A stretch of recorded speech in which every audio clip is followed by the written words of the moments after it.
Kia ora, I'm Chris Jones. I'm Chief Safety and Wellbeing Officer at Aruputama Aotearoa Department of Corrections. I am going to be walking you through some of the key concepts to psychological health and safety and how to operationalize it in your organisation. I'm going to do that firstly by starting off talking about some of the key roles that are common across most organisations when it comes to bringing psychological health and safety risk management to life.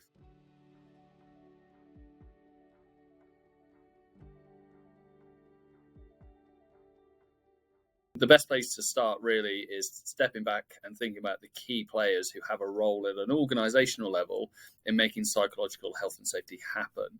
And there's at least 5 key groups that we've identified as pretty common across most organizations of having a really important role. So firstly, unsurprisingly, are the executive group and the board if the organization has one. And this group have a really important role for setting the tone of the organization, making sure there's a really clear vision about what they want to achieve when it comes to psychological health and safety, and then also making sure that expectations are really clear so that leaders who then need to make this happen know what is expected of them. Another really important activity for this group is to consider the resources needed to actually bring this to life. You know, the executive group, the board of an organization are the ones who ultimately have the biggest influence in how the limited resources the organization have can actually be distributed. And what that means is they also then have the responsibility to be thinking really hard about how do we ensure sufficient resources are being directed into psychological health and safety risk management. Now, the second group is the health and safety group. Now, firstly, it's really important to say that the health and safety team are not responsible for health and safety risks to be managed. That sits with line leaders across the organization. And it's exactly the same for psychological health and safety. So the health and safety team are not responsible for psychological health and safety risks being managed, but they are a critical enabler in helping them to be managed across the organization. One of the things the health and safety team need to do is actually to develop the risk framework that the organization's teams can use to be really clear on how do we identify psychological health and safety risks, how do we assess who might be harmed by them and how, and then to really capture and document the most important controls that will help those risks to be managed. They've also got a really important role to build an assurance framework that the organization can use to proactively test and monitor how effectively the controls that it has said should be in place are known about, understood, and are being applied effectively. They've also got a really important role to help the organization learn from incidents or reports of concerns to psychological health and safety so that the organization can proactively improve and move forwards. Now, another team that's got a really important role to play is that of the people or HR or L&D function.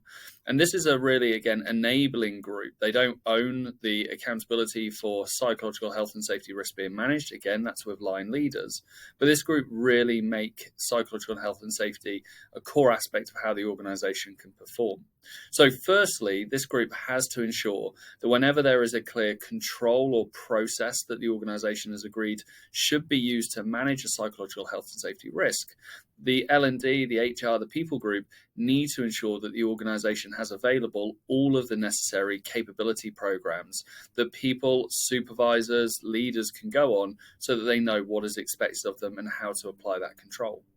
They've also got a really important role to then actually capture all of the key roles and responsibilities to do with psychological health and safety and to embed them into things like job descriptions, into performance reviews, so that this becomes institutionalized and embedded into the organization over time, and so that any turnover in leadership or in the workforce doesn't erode or weaken those controls. Now, the third role that I'll talk about is that of line leaders. Now, this is the group who are absolutely responsible for health and safety. Health and safety is a leadership accountability. So this group, when it comes to psychological health and safety, have a core responsibility to ensure that the people who work for them or anyone else who might be affected by their team's jobs are not adversely impacted by psychological health and safety risks. And they do that by ensuring that their people are competent, so they've been on any training programs made available to them, and that the controls that should be being applied are being applied by their team. This group also undertake much of the first line of defense assurance activities that help the business to know whether it can feel assured or not assured about the way that risks are being managed. And finally, we've got this group that may be new to some of you, which we call control owners. And control owners are really to do with ensuring that there is a senior leader who has a formal accountability for making available critical controls to the organization. And there's two real types of control owners when it comes to critical health and safety risks. Firstly, you have a control owner specification. And this is a senior tier 2 or tier 3 technical role who has the formal accountability for ensuring that there is always a procedure or a specification signed off, fit for purpose and workable by the front line for each particular critical control. These roles are often ones like the chief safety officer, the chief people officer, or a chief practice leader. The final control owner type is control owner operations. And the control owner operations is again a senior tier 2 or tier 3 leader who has to source and make available controls that are either forms of hardware or software and make them available to the front line. So these are often roles such as a chief digital officer or an asset management director. So to help bring to life this concept of control owners, that last group that I was just talking about, I've included here an overview of a real scenario from a risk control framework that will give some sense of what this could look like in practice, and again, how you can start to operationalize specific roles and responsibilities. So this is the sort of risk framework that you should expect your health and safety team to be developing, and this is the sort of risk framework that will help you to operationalize risk management across psychological health and safety. So what you can see here is a framework that starts from a risk category and then talks about a risk scenario. The scenario is the specific way in which people can be harmed under the risk category, and it's a really helpful step to take because it's the necessary step to be able to be clear about the specific controls to manage your particular risks. So you can see that the overall risk category here is psychological harm, and the risk scenario is exposure to traumatic materials, which can, as it sounds, increase the potential for things like post-traumatic stress disorders and trauma-related events. Now, for that, there are 3 controls that have been identified. So you have job rotation, you've got professional supervision, and you've got access limits on content files. So job rotation is a preventative control. It limits the amount of exposure a person can have to potentially distressing materials. Professional supervision is a mitigating control, so it doesn't change the exposure, but it reduces the potential consequences on the individual. And limiting the ability for people to access particular files is another preventative control, because again, it reduces the potential for exposure to that material. Now, using this framework, once you're very specific about the individual controls, you can then start to call out specific roles and responsibilities. So if we jump over to the far right-hand side, you can see this group that are called responsible.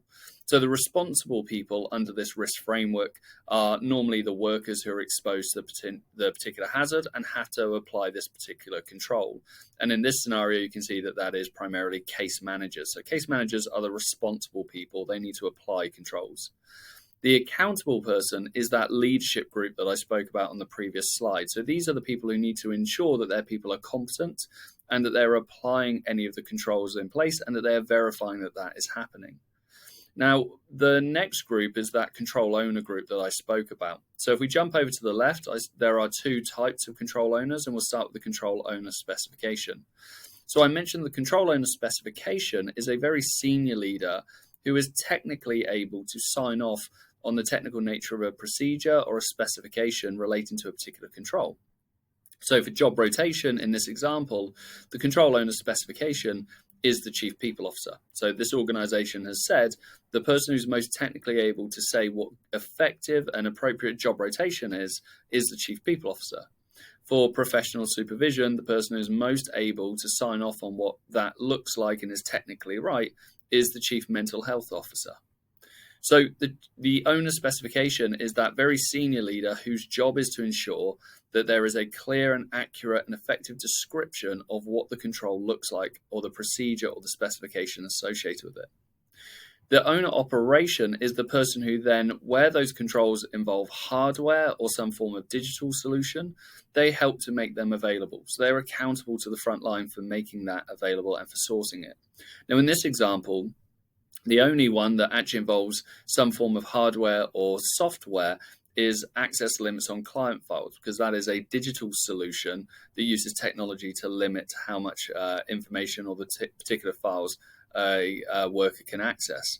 And this organization has said that the senior leader who is most suited to actually enact that control is the chief digital officer. They can make sure that the right technology is in place to ensure this happens.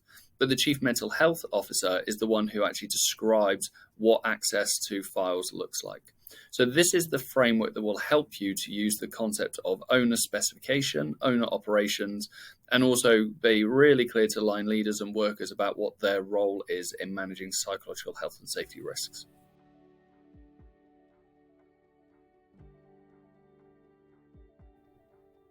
So now that we looked at some of the different teams and groups who have roles to play in bringing psychological health and safety to life, we can now look at some of the critical steps that are fairly common across most organizations when it comes to embedding psychological health and safety. Now, the first thing they need to do is to actually understand their current organizational status and use that to determine what the critical organizational needs are. And there's some really easy ways you can do this. You can use engagement forums with workers, you can use workshops, you can use surveys that are already in place, or you can create new ones. You can look at some of the incidents that are being reported. But ultimately, what you're trying to do in this stage is get a really good current state analysis of how your organization is approaching and addressing the psychological health and safety risks that relate to its operations. Step number 2 then is to actually get really clear on what are your strategic objectives. What is your vision for the future? Where do you want to get to? And how do you clarify that? Now, it's really important to remember at this stage that you have to, by law, engage workers and allow them to participate in all things associated with health and safety. That includes psychological health and safety. So you need to think really carefully about how do you ensure that your worker voice is showing up through the development of the objectives and the vision and the goals that you set the organization. The third step is to have visible leadership. And this is probably one of the most critical aspects of psychological health and safety. If you could only choose one indicator of psychological health and safety in your organization, it would be known as your psychosocial safety climate. And in reality, what the psychosocial safety climate is your workers' perception of how much leaders are authentically committed to improving psychological health and safety. Do leaders just say that they care about and value it, but actually still deprioritize it when it's really tested? Or do they genuinely show it in their actions and their decisions and their priorities? So you need to make sure that there's really clear, visible leadership support. Who at the executive level is the sponsor? How does this start to show up through the program so that leaders are the ones who are rolling it out? You then need to form a cross-functional team. We've spoken about some of the teams earlier on that need to play a part, and they all need to come together so there is that collective ownership, but they also need to have those individual and respective roles. But you also need to think about other stakeholders who will need to be involved. What about unions? What about health and safety reps? What about frontline workers who need to help that team to understand the realities of their role? Step number 5 then is to actually start developing your risk policy and your risk protocol. This is the overarching hook that all of the subsequent documents and artifacts and programs and interventions will link back to. This is the risk framework that your health and safety team should be developing and the one that I spoke you through earlier.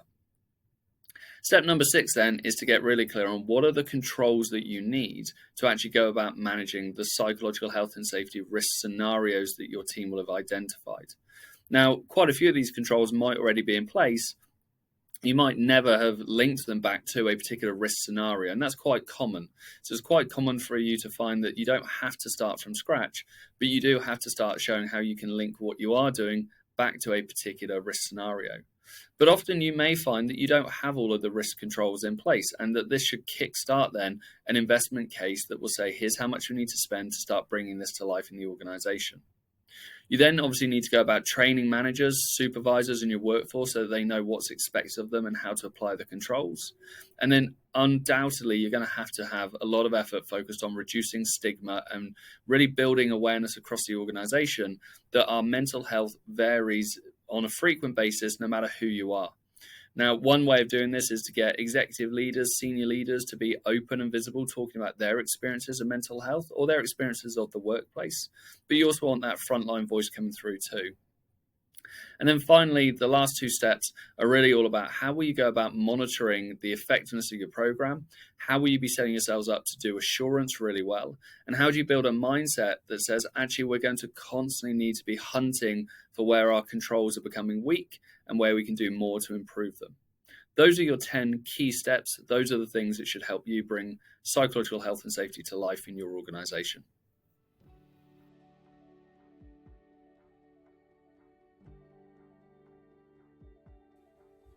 Kia ora.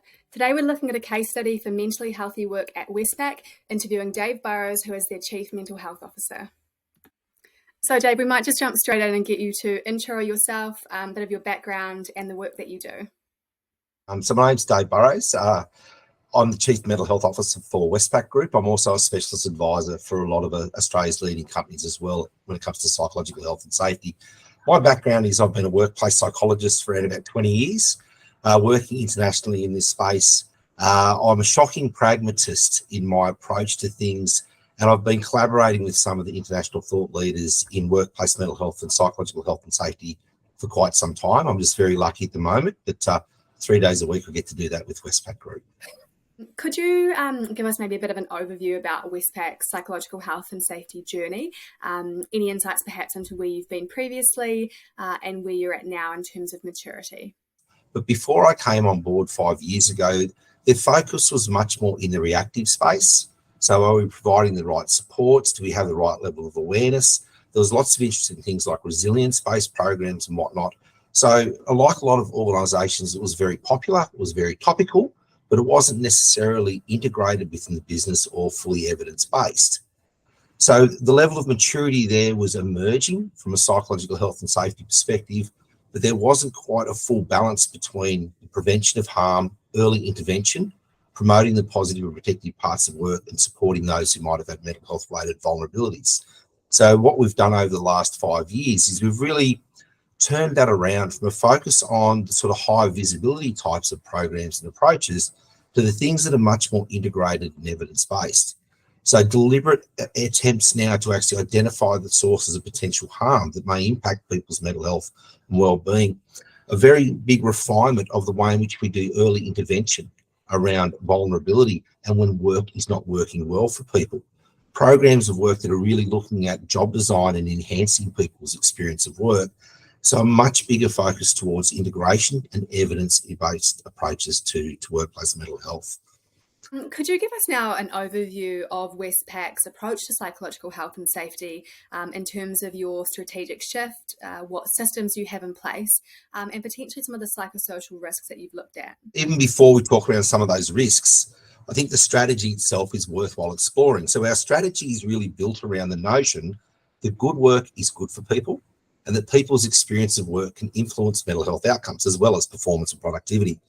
We really look at the notion of how do we prevent harm, and we look at this idea around how can we ensure that everything we are doing within our organisation is evidence-based and targeted towards the needs of our organisation, so that we're not just picking up what's popular, we're not just picking up a program off the shelf or a community-based program and trying to apply that into what is quite a complex, large organisation. So that's they're the basic pillars of what we do when it comes to psychological health and safety.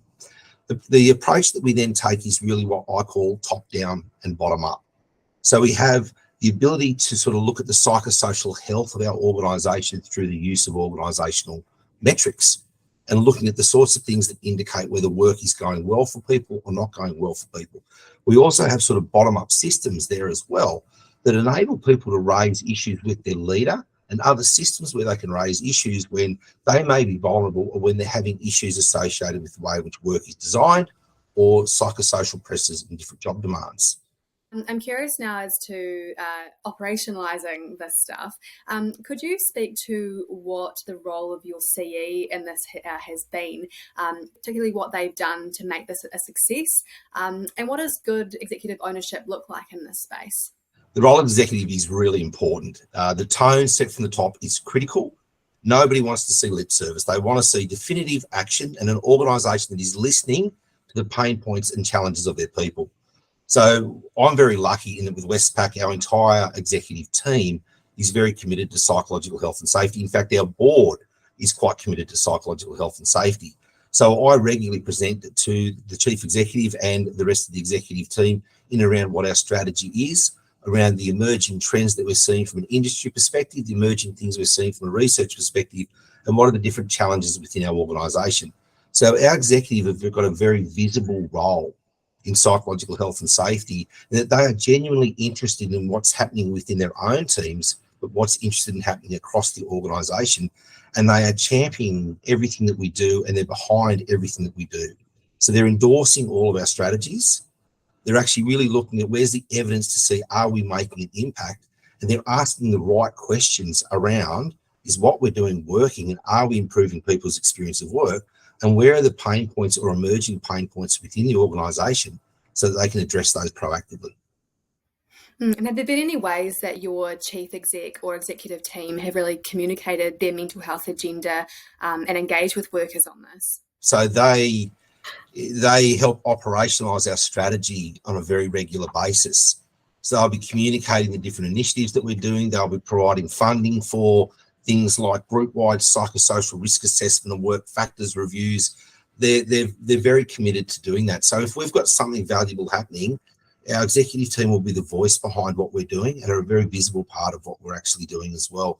They're engaging with their group managers and all of their teams in and around the sorts of things that we are doing. So I'm really lucky in that role because I have this opportunity where I have a whole lot of spokespeople and advocates within the business that just happen to be the leaders of that business as well. So we know that making psychological health and safety work well, it really requires multiple areas of business to play a role. What does this look like for Westpac, and how did your exec help to clarify these parts? One of the things that I find, not just with Westpac, but with a lot of major organisations, is there's concern around who owns what, where does it sit? And the way in which I like to articulate how that works within big companies in particular is the work health and safety space, their role is to identify and mitigate the risks of psychosocial harm. So what are those organisational barriers to wellbeing? What's the risk mitigation strategies we're putting in place around that?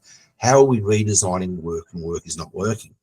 Human resources role is to actually look at the workplace culture and capability in and around workplace mental health and psychological health and safety, but also the monitoring of the broader psychosocial health of the organisation and ensuring they're proactive in managing risks associated with things like organisational change. Outside of that human resource job family, though, we very much have roles and responsibilities for everybody. We expect staff to be able to identify when they or someone else may be becoming vulnerable, but also know what are the workplace factors that might be contributing to that and understand their responsibilities to elevate concerns to their leader when work is not working well for them. All of our leaders act to some extent like a first line of defence against psychosocial harm, where they're absolutely going to support a vulnerable individual, but they're trained in and understand what are the workplace factors that get in the way of people's experience of work, what are the things that can potentially cause harm, so they know how to address those or where to go themselves to get support to fix things when work is not working well. So what information does the Westpac executive get to give them assurance that psychosocial risk management is occurring and effective?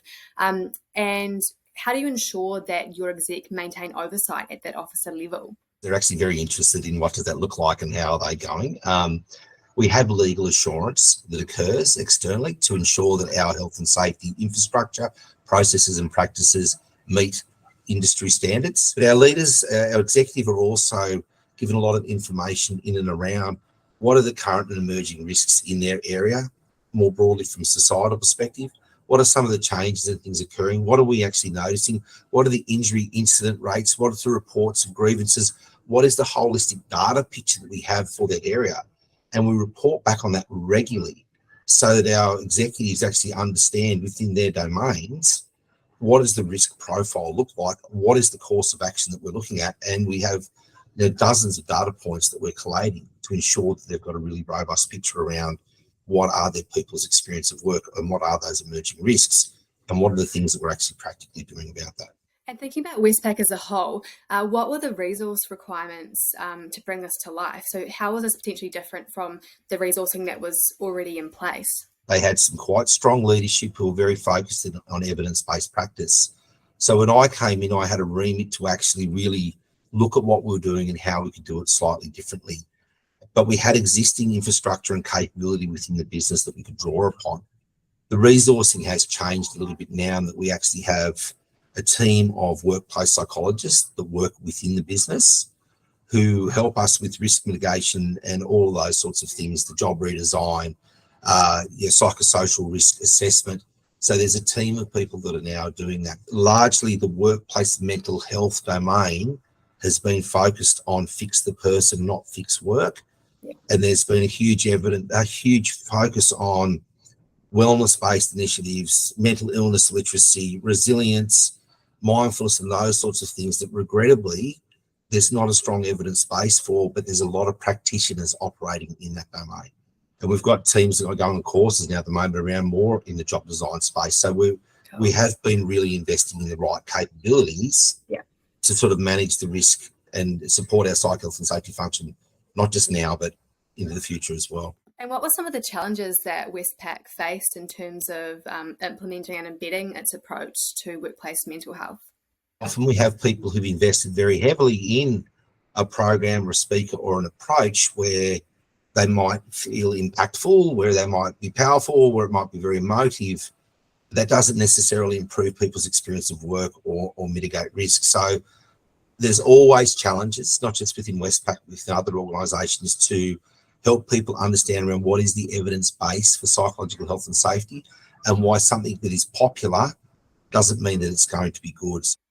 Yeah, and that's one of the biggest challenges that we're seeing over in New Zealand, is creating that shift away from things that are really well intentioned but actually have very little evidence behind them as to how they influence or impact mental health, particularly in how they actually change the modifiable elements of work that we know can create mental health or mental harm.